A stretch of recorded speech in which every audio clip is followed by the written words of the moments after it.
ഈ മാസ്കിന്റെ ഉപയോഗം ഇപ്പോൾ 99% ആൾക്കാരും നിർത്തലാക്കി. ശരിക്കും ഈ നിയമത്തിൽ ഇളവ് വന്നതായി കേട്ടിട്ടില്ല.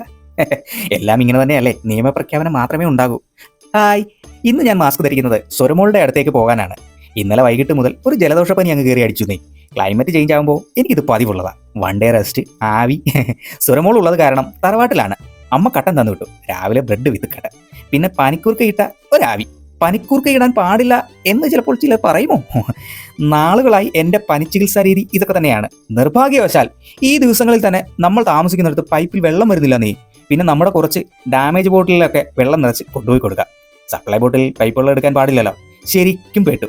പനി ആയതുകൊണ്ട് സ്വരമോളെ എടുക്കാൻ ആളില്ലാത്തതുകൊണ്ട് ആൾക്ക് ആകെ ബോറടിയായിപ്പോയി. പിന്നെ ചിഞ്ചു അടിയന്തരാവസ്ഥയിൽ എത്തിയെന്ന് തന്നെ പറയാം. അമ്മയോട് കുറച്ചുകൂടി കട്ടൻ വാങ്ങിയിട്ട് പോകാം. ഇനി വൈകിട്ട് റസ്കും കൂടി അടിക്കാം. ഇനി കട്ടൻ അധികം ഉപയോഗിക്കരുത് എന്ന് പറയല്ലേ. ഇത് മസാല ചായയാണ്, പനിയാണ്, എന്നാൽ ഹാപ്പിയുമാണ്. Happy life.